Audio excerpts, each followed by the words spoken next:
এখন ইলিশের প্রাপ্যতা এবং ইলিশের দাম যেটা সবসময় আমাদেরকে সবাই জানতে চায় এবং আমরা বারবার ঘোষণা দিচ্ছি যে এটার ব্যাপারে মৎস্য প্রাণী সম্পদ মন্ত্রণালয় খুবই আন্তরিকভাবে চেষ্টা করছে। হ্যাঁ, কিন্তু আপনারা জানেন যে এটা সামুদ্রিক মাছ, কিন্তু এটা পরিব্রাজনশীল মাছ, হয়তো এটা নদীতে লোনা পানি থেকে স্বাদু পানিতে চলে আসে, নদ নদীতে আসে এবং ডিম ছাড়ে, তো আবার সাগরেই ফিরে যায়।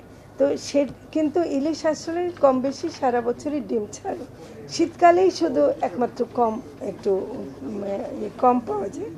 সেজন্য এখন কিন্তু ইলিশ পাওয়া আসলে যাবে না, কারণ ইলিশের এটা একেবারেই কম হয় আর কি। সরকার, আপনারা একটু আস্থা রাখেন যে সরকার এই বিষয়ে কাজ করছে এবং আমরা প্রথমে চিহ্নিত করেছে এবং আমরা এই প্রতিবন্ধকতা দূর করার জন্য আমরা সত্যি এটা একটু চেষ্টা করছি আর কি।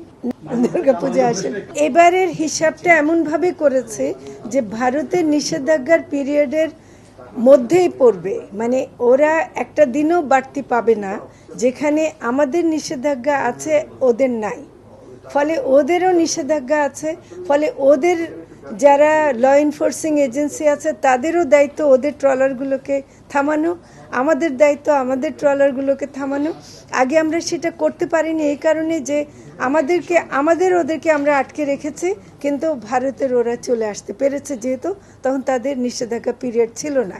এবার আমরা সেই ব্যাপারটাকেই বিশেষভাবে গুরুত্ব দিয়ে আমরা একটু আগিয়ে নিয়েছি।